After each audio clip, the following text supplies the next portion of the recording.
Hello, party people. Oh, dear God, I'm so sorry. But yes, I'm going to do this to you, just as much as I'm doing it to myself. Now, let me get the cover image itself up. Yeah. This is James Gunn's Greenish Lanterns, Season 1, Episode 1, subtitled, This Is Gonna Suck, because holy shit does it ever. And it's kind of hard to see it on that screen, but I'll bring it back up, and, I'll blow it up for you, so you can see the tagline I added. Only one can wear the ring. Yeah, that's not how this works. It's not how any of this fucking works. Let me get that reset properly. There we go. Okay, so before I get into this, I want to start with, first off, saying thank you to my 266 followers again. Hi, everybody. I know, I lost one somewhere in the shuffle, and got one back. So, aces. If you would like to support what I do, please go over to the Ko-Fi, fling me a few bucks. If you do that on a monthly basis, I'll put your name in the ticker alongside Sn1Ep1, Simon JJ, and if you ask, the anonymous member of the Orangutan Gang. Let me see, what else have I got to say here? Right. I'm not particularly polished at this e-begging thing because it naturally repulses me. Not as much as this fucking show, though. Oh, you wait. This is going to be entertaining for everybody but me. But, if you would like to support me without spending any money, you can like, share, chat, comment, follow, or subscribe, depending on platform. Follow on Rumble, subscribe on YouTube. If you choose to subscribe on Rumble, I can't stop you. Same way I can't stop you if you decide to rant on Rumble. I am monetized. That said, subscribing on Rumble, I appreciate it, and if you can't use Ko-Fi, hey, at least it's some way you can send me a bit of support. But Rumble takes a monstrous cut from every creator now, and I'd prefer to get as much of your money as you actually want to send me. Yeah, so that's why I prefer the Ko-Fi. Let me take that down, and where did the big cover go? There it is. Okay, we'll just leave that sitting behind it. Okay, let's get into this. So the first image, oh, sorry, this is the general series cover. Yeah, I'll be using this image instead of the, let me just drop this.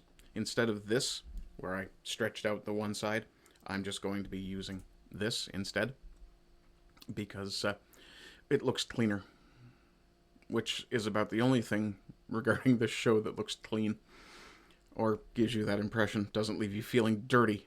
Yeah, no, it's, oh yeah, no. I thought Moon Knight was bad. No, I hadn't seen fucking dick yet. Yeah, so we start off in 1996. This is the first image. It opens in 1996 with a narration from 60 Minutes. I had to make sure I clarified that. Yeah, Green Lantern has already been known about since 86 and is giving an interview on television. I'll try not to do too much in the way of spoilers, but you're going to get a few, and I do apologize. Not really. You shouldn't watch this. You should watch me, or, some other content creator who cares more about the source material than these people writing it obviously do. Anyway, we start off with Hal Jordan giving a television interview, and dear God, the costume looks like shit. This looks to me like if you took a Power Ranger, specifically the beat-down, dirty, green Power Ranger. No offense, Abe. Hi. Abe's going to get you over on Rumble, YouTube. Check him out. He's pretty good. But this looks like if you took a Power Ranger, a Star Wars clone trooper, and a Green Lantern uniform off the back of Kyle Rayner and smashed them all together. That looks like you would get this. This looks terrible. Yeah. Yeah, the costume just looks like trash. Yeah. And, of course, Hal Jordan is just a regular person. There's nothing special about him at all. Are you fucking retarded? Like, immediately. What the fuck? Yeah, and I immediately then have to go into, of course, a fucking rant. And rather than use Ardent's soapbox, which I did for a Marvel property, we're going to do some bullpen bullshitting. Yeah, because DC had a bullpen. Yeah. Stan had a soapbox. DC had a bullpen. Yeah. aspirational. I know no one in Hollywood understands that. The idea that you could somehow inspire someone to be better than they are. Yeah, I understand Hollywood does not get that ever anymore. Cannot. Maybe intentionally avoids it. Or does the exact opposite. Shows you a hero that you don't want to be like. I could see that too. But, I mean, if you're watching me on the weekends, you know I'm building my own comic book universe precisely because of this kind of bullshit. This we're just regular people. There's nothing special about us. Anybody could do what we do. Are you fucking kidding me? Bullshit. Not only is it deconstructed, the entire episode spends the whole time tearing down Hal Jordan and, of course, building up the black kid, except they don't really do a great job building him up either. Jon Stewart is a piece of fucking trash, too. Don't worry, I'll get there. Yeah, this is Jon Stewart's father's favorite hobby. Shooting a fucking gun at a fucking apple on top of his kid's head. This is how Jon Stewart grew up. Yeah. Because, you know, a black father shooting an apple off the top of his black kid's head, yeah, that's healthy parenting behavior. For the record, you see the bullet hole right here? Yeah, there's a line of them all the way down. This was going on for years. Okay? His father was firing a gun at him for years at this point. And I'd imagine it kept on going. Though we don't see another one. What we do see is a 20-year time jump. Yeah. From 96, talking about things that happened in 86 and forward, to 2016. Yeah.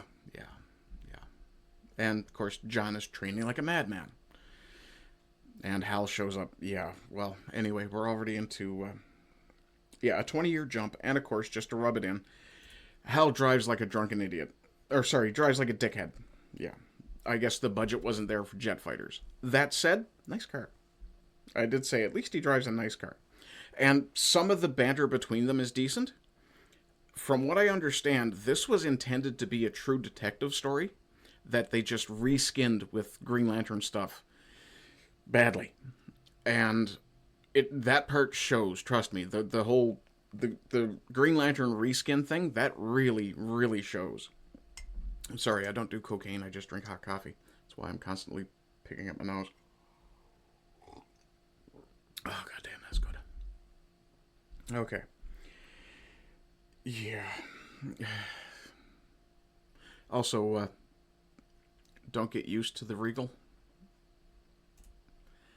Yeah. So, apparently, Stewart has been in training for 2 whole months, and he hasn't worn the ring yet. Huh? Like,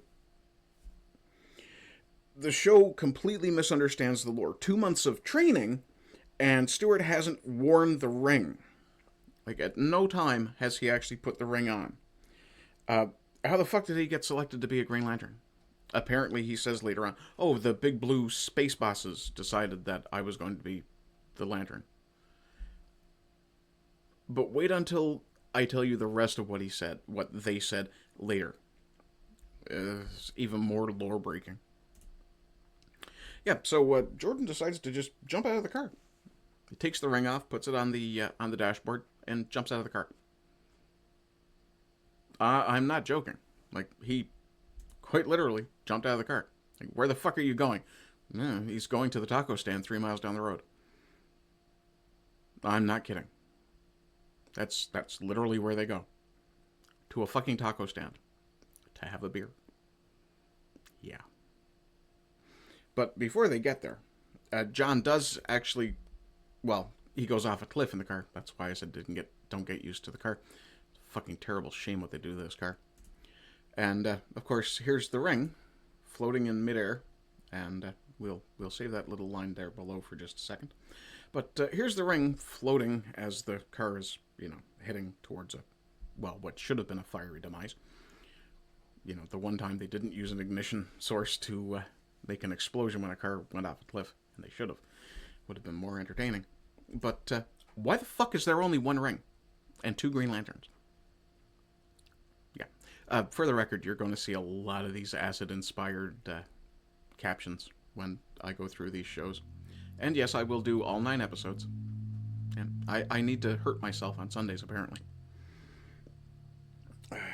Yeah. Let me see. What are we looking at here? 10 through 13. Yeah. What the fuck? Again, and again, and again, and again. Yeah. Busted ass lore. Yeah. Yeah. Yeah. They're called Green Lanterns, Jimmy. I'm talking to James Gunn, of course. It's a show about Green Lanterns. Green Lanterns, not fucking piss chartreuse lanterns. Mountain Dew lanterns. It literally is what it looks like. It looks like murky Mountain Dew shot through a freshwater fucking lens. And of course, somehow, now, I did misinterpret this initially. I thought this was some sort of weird teleportational thing. It's not. This is, I did say, where did this teleportation thing come from? Oh, it's a backup. It's a hologram. No, I'm not joking. They actually use the phrase later. They call it a hologram. Clever. And Hal can't do paperwork. Apparently, this is supposed to be a thing that he does every week. He's supposed to back himself up. When John asks, well, when was the last time you were backed up? He says, apparently 10 years ago. Okay, then. Yeah, invented lore in this is even worse than the lore they're perverting. Yeah. On top of that, the dialogue is, in this very scene, just in this scene, within 12 lines, self-contradictory. The projection says that lanterns don't have trainees. And less than a dozen lines later, acts disappointed to discover that Hal hasn't trained John about flying. Yeah. Are you fucking kidding me? Like, what? Why? Why? Why are you doing this? James, why are you doing this shit? Do you just hate the people who love comic books and comic book movies? Because clearly you don't fucking love comic books. You don't appear to have, or certainly whoever wrote this didn't read a freaking single issue of Green Lantern. Yeah, who would have thought that this would now be the most lore-accurate Green Lantern medium? For live action, at least. Yeah, and I had to ask the question, miss me yet? Kind of, yeah. Believe it or not, at least, you know, there was some passion in this project. Let's see. Yeah, yeah. On top of that, Jordan explains that he thinks the uniform is a pain in the ass. Jordan's a veteran soldier. He even says he's a veteran Air Force guy. Or sorry, maybe he's talking about his dad. But that aside, you're literally a cop. Put on your fucking uniform. But no, we have to subvert expectations all over the... Fuck off. Yeah. Playing the... Yeah, this is... Oh, God, this rival jurisdictions bullshit. That, you know, like, an FBI agent shows up in town and the local cop is like, oh, well, you're not in your jurisdiction. Well, I will be, blah, blah, fucking blah, blah, blah. Yeah. And, yeah, this really was supposed to be a True Detective show. Like, it's very obvious they just reskinned something that was probably meant to be a season of Woody Harrelson's True Detective or something. That's kind of the impression I get from some of the banter, which... I'll be fair, some of the banter is decent. Like, twice, I think, I actually chuckled in this entire show.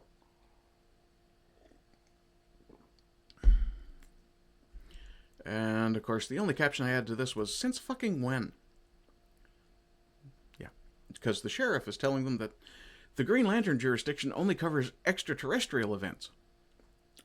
No, you silly bint. See, in the comics... The lore works like this. You're the Green Lantern of Sector 2814. That means everything in your sector is your fucking jurisdiction. Listen for the click. Did you hear it? You're going to hear more. Yeah. Then there's this. Jordan gets really angry with Stuart. And it's... like I'm wondering where this competitive angry shit is just coming from. Because there's no reason for this. These guys are supposed to be colleagues. They're both supposed to have a ring. If they both had a ring, there'd be no reason for this. So instead of giving Stuart a ring and, playing by the lore rules, no. We're not going to do that. We're going to make Jordan an asshole, and we'll take Stuart's ring away from him so that we can do it. Okay.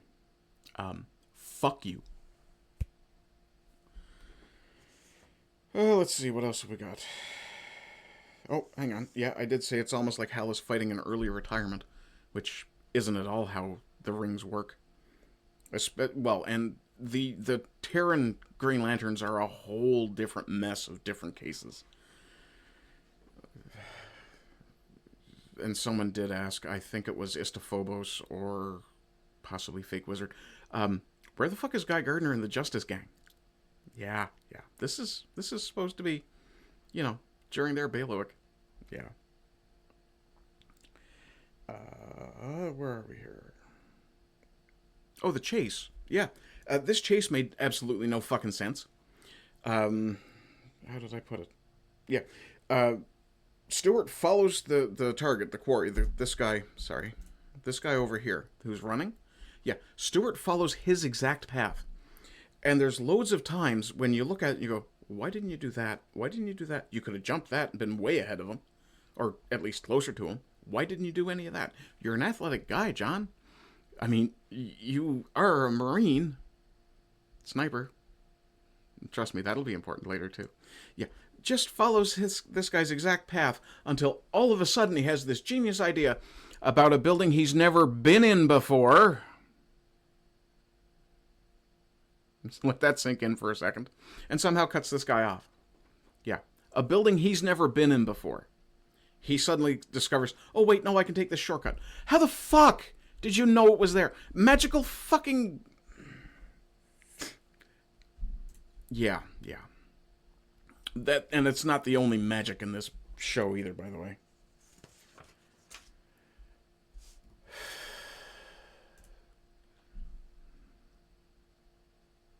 Yeah, I'm not kidding.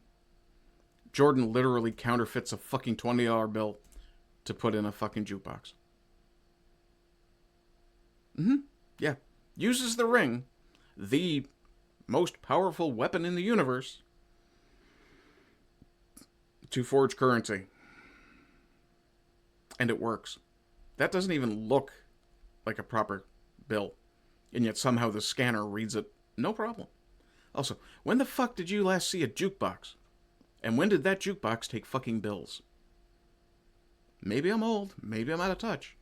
But fuck me, I can't remember the last time I saw anybody putting cash, like notes, in a fucking jukebox. Let me see here. Yeah, he counterfeits a $20 bill to trick a jukebox. Whoever wrote this isn't just an ignorant hack. They're a scoundrel, or a pack of them. And I took that so seriously, I actually went and looked up the etymology of the word scoundrel so I could insult these people properly. The shun theory, many etymologists, including Walter Skeet, propose a connection to the Old English scunnion, to shun, or the Scottish scunner, to shrink back in fear or loathing. Under this theory, a scoundrel is literally one who is shunned and or an object of loathing. Getting about to where I feel about these people. While phonetically plausible, critics argue that the meaning doesn't perfectly align, as scoundrels are often bold rather than fearful. There's nothing there to suggest fear.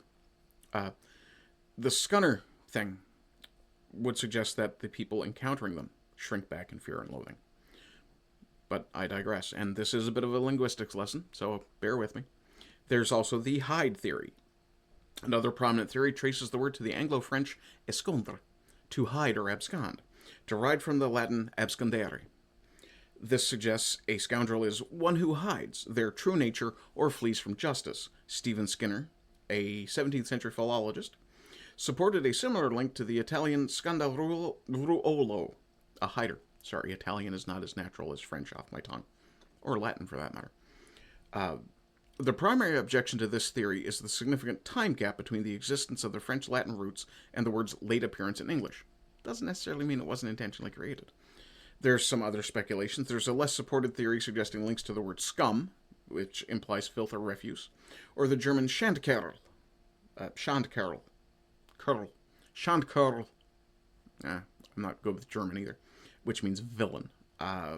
These lack strong linguistic evidence. So that's your linguistics lesson for the day, kids. Anyway, we move on and find that they're drinking twice in the first half of the show's first episode. Awesome! Because I love my fucking heroes to be as fucking scuzzy as possible. Yeah, literally tearing the super and the hero out of superhero.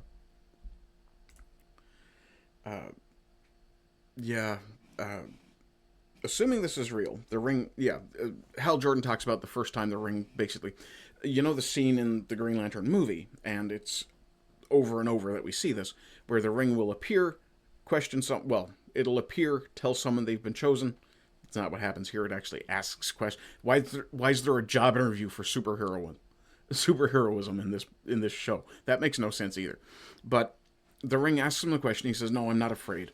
The ring grabs him and yeets him out his own window. Now, he says he travels a couple of 100 miles in about 10 seconds and talks about how, he's a former test pilot and he has enough knowledge that he can judge airspeed and direction and such.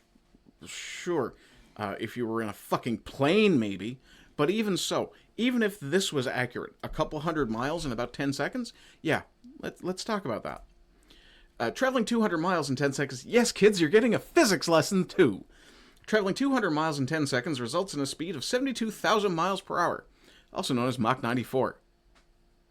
Yeah, the equation is speed equals distance over time, 200 miles over 10/3600 hours, 72,000 miles per hour. Excuse me. The environmental impact, and I did posit, obviously the ring would have put him in some sort of protective cocoon force field. Even with protection, the environment would suffer catastrophic effects. It would create plasma. Air compression creates temperatures exceeding 20,000 Kelvin. Yeah, it's way hotter than the sun. Ionizing the atmosphere into a superheated plasma sheath hotter than the sun's surface. Devastating shockwaves. A bow shock of unprecedented magnitude would flatten structures and cause fatal injuries miles away, acting like a continuous explosion.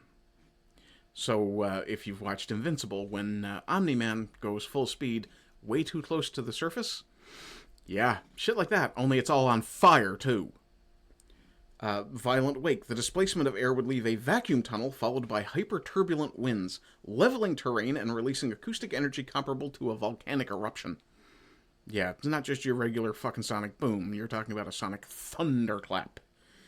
Essentially, the passage would mimic a low-altitude meteor strike, leaving a trail of ionized fire and destruction across 200 miles in a straight line. It's kind of hard to hide your identity at that point anyway, isn't it, Hal? Yeah, so there's your physics lesson for the day 2, kids. As the ring has chosen you to be my successor. Yeah, he's saying this to Stuart. The ring chose him to be his successor before he was dead. And yet, in the same scene, he talks about how Abin Sur had sent the ring to collect Jordan because he needed a successor, because he was dying. Now, I'm no fucking genius, but that strikes me as a whole pile of internal inconsistencies. And, deviation from lore.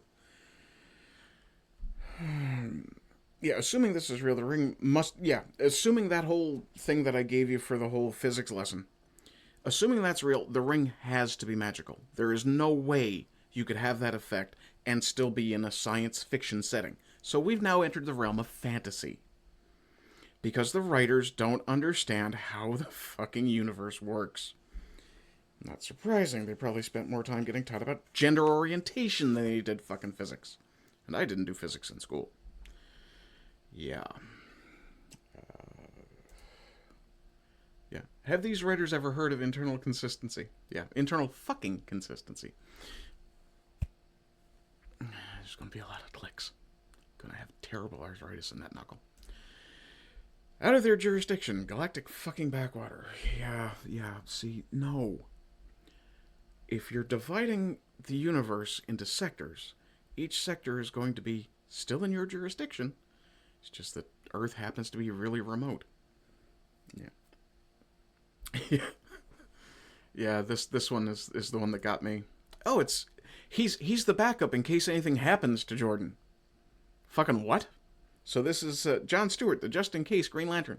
Fuck me. Fuck them more. Oh yeah, and lest you think that John Stewart is a wonderful individual, he won't drink while he's on the job, but grabbing some tail off a bar skank, sure. At random, why not? And then, of course, because everybody still smokes after sex, somebody's got to light her cigarette. Really, John? This is your second time wearing the ring. The first time you created bubble wrap. Okay, rapid response, sure. And it worked. That's when he was in the car. This is some bullshit. Stewart hasn't taught him how to fly, but he suddenly figured out that I can create heat with the ring. Yeah. I'm going to keep this image.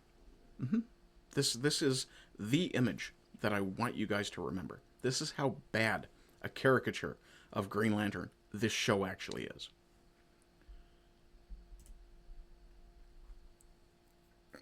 This one I just... Yeah. Oh, yeah, no. Here we sit, the low-hanging fruit of the galaxy. Yes, because humans have to be the scumsuckers. Humans have to be the bad guys. Humans have to be terrible. Yeah. And, of course, the writers have to inject their anti-human, anti-colonialist, humanity sucks bullshit. Not just from Jordan, which is true. Earlier on, he was talking about how the Guardians wanted nobody to come near our planet. Yeah, not just from Jordan, but... also from and this is the thing, this character is actually, yet again, it's the supporting cast. This character, Will Macon, and we'll look at who played him in a bit when we get to the cast. He's definitely the more interesting character in this show so far, but I suspect he's the villain's henchman. And yeah, as they were entering the ranch, of course, there were some people shooting on a range. So don't think I missed the anti-Second Amendment fucking militia crack either, guys. Oh, and let's talk about the Zen wisdom of this former Marine sniper, John Stewart, when he looks at a little kid trying to throw a football through a fucking tire, and he says, "Don't aim." Okay, listen, Yoda. I know you're trying to be fucking clever and zen and shit. You're getting a lot of these. Yeah, no, we're not playing this game. Don't aim, says the Marine sniper. Like, holy fuck. And, of course, yeah, humans have to be bad because the atmosphere is getting bad. Except the atmosphere isn't fucking deteriorating. And it wasn't deteriorating in 2016 either.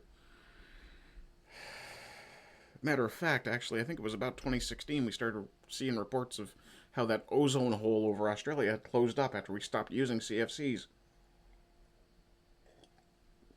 Or was it PCBs? I don't know. It was 2 or 3 different things we had to quit using, and we did. And lo and behold, the problem fixed itself. Let's see. Yeah, the leftist injection shit is going to be a problem for this entire show. I can already see that coming. This show has caricaturish misogyny to the point that it's obvious that these people have never held a conversation with an actual human male who wasn't thoroughly soy-soaked. There's a scene, actually it's just part of this scene, where the sheriff says to John that if you're fearless, it means you don't care about anything. Because, there can only be one interpretation of the meaning of a word. Yeah, remember the linguistics lesson we just had a little while ago? Yeah, this one's for the writers. Yeah.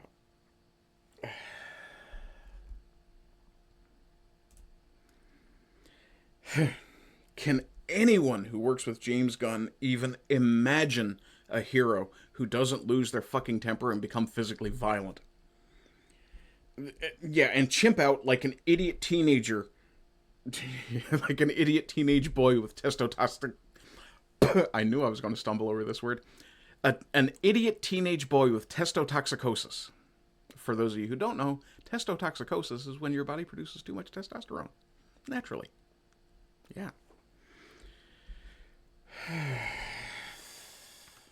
Oh, yeah, yeah.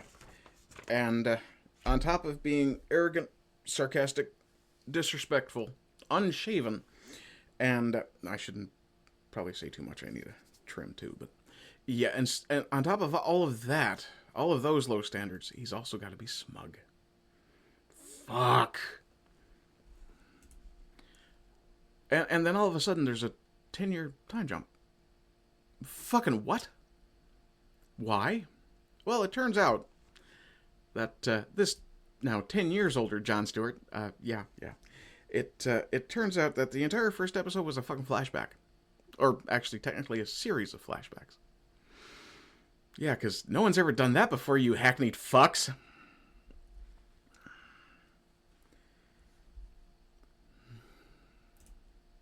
And, yeah, least surprising part of this, the hero is, well, he's already dead before the show even actually starts. Yeah. And, of course the fucking ring is missing. Because, it shouldn't have just flown off of his hand and flown to Jon Stewart, who was the intended recipient. No, it had to be actually physically passed to him.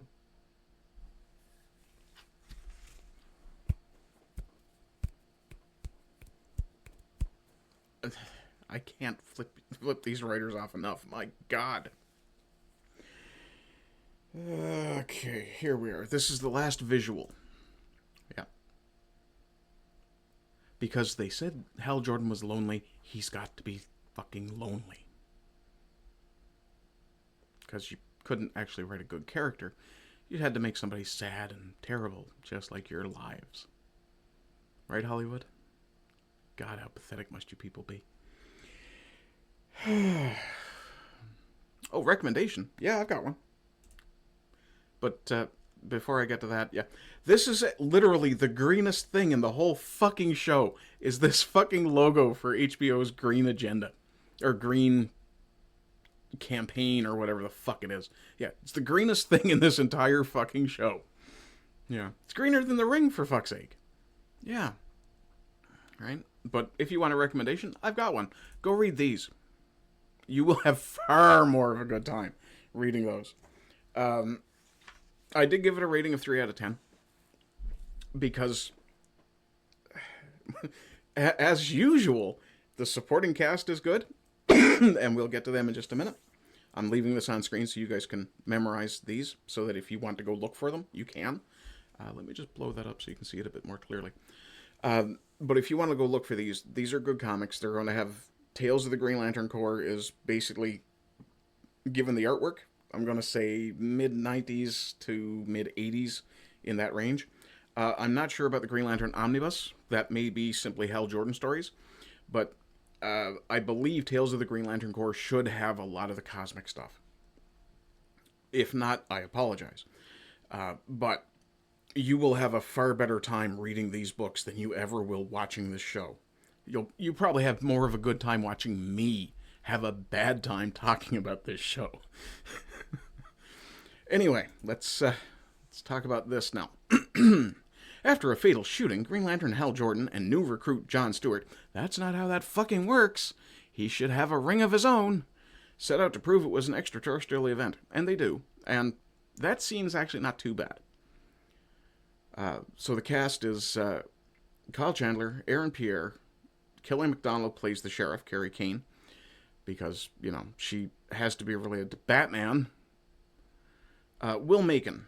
I think it was Macon. I don't think it was Mason. Garrett Dillahunt.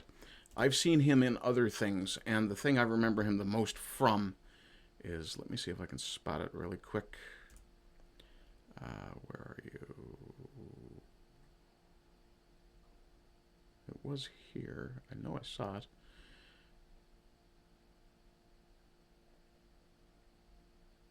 It's a bit of an older... There it is. Justified. He was in 8 episodes of Justified. Very good in Justified. For me to remember him, he had to have been good.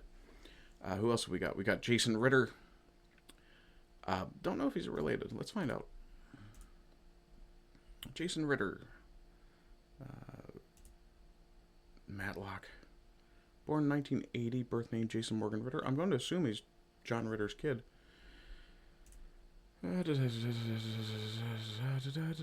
Doesn't say. Spouse, children, parents. John Ritter. There we go. How do you have 3 parents? One of those is your stepmother.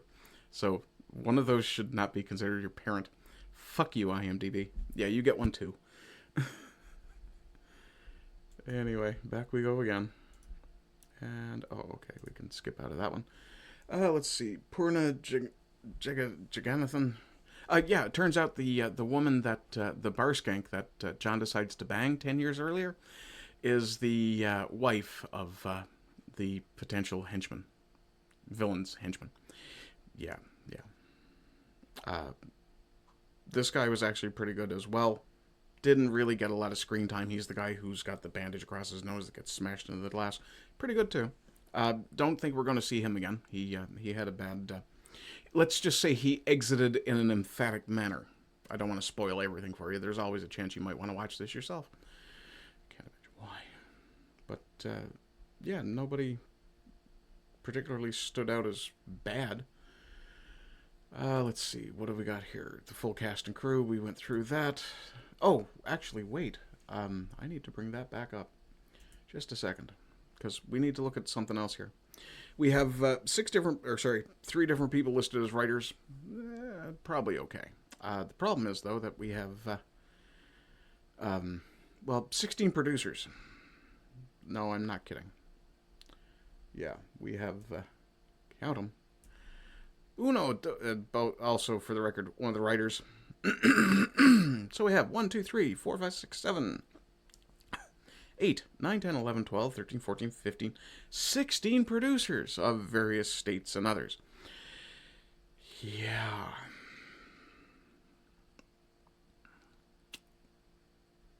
You know it's going to suck when there's that many people with their finger in the pie. And that's not a lesbian joke. That's actually, talking about a literal... But anyway, too many cooks. But let's look through the trivia just to see how bad it is, because I didn't even bother to look at this before I started it. So when when John Sr. was shooting the apple off John Jr.'s head, there are a whole series of bullet holes working up the side of the wall, showing that he'd been doing this for years while John grew. Yeah, some of them pretty fucking low. Episode 1, songs No Fun by the Stooges and Knievel by Scud Mountain Boys. And the very important fact that it establishes that Barack Obama exists in the DCU. I don't fucking care. It doesn't fucking matter. It also established that Nebraska existed in the DCU. Who gives a shit? And there's apparently a spoiler here. During the interrogation, Hal asks a question about Harry Potter and mentions there have been movies. Kelly MacDonald, Sheriff Carey, appeared in the 8th Potter film. I didn't know that. Oh, she was Helena Ravenclaw. Whoopity-woo. Read another book, fuckfets. Some quotes. Have you ever talked with the other Lanterns? Asked Stewart. I'm the only human. They're aliens. One of them is a fucking squirrel. Don't you talk shit about Chip. Bastard. Next thing you'll tell me Nort's not a real fucking Green Lantern. If you get that joke, you're a Green Lantern fan. You like barbecue? Yeah, but my friend here is a vegan. He doesn't believe in anything that causes enjoyment. I mean, based. What was that all about? I might have slept with his wife. Might have... Yeah, don't forget that he also says he's impressed. There's your moral arbiter. Yeah, your aspirational hero. Remember, this was the image I wanted you to remember from this movie, or from this show. So, yeah, this is where we're at. Yeah, like I say, I'll give it a rating of 3 out of 10 because, this is still a beautiful shot, right? It is well composed. It's creative. It's fucking irritating, but it's creative. So yeah, that's that. It in fact did suck, and I expect it's going to continue to suck because I'm not done yet. Yeah. Anyway, folks, if you'd like to support me, the means to do so are in the description and have been going by on the ticker for quite a while. Other than that, I hope you're doing well. I hope you continue to do well. And as always, rise and rise again until lambs become lions. Brightest day, blackest night, my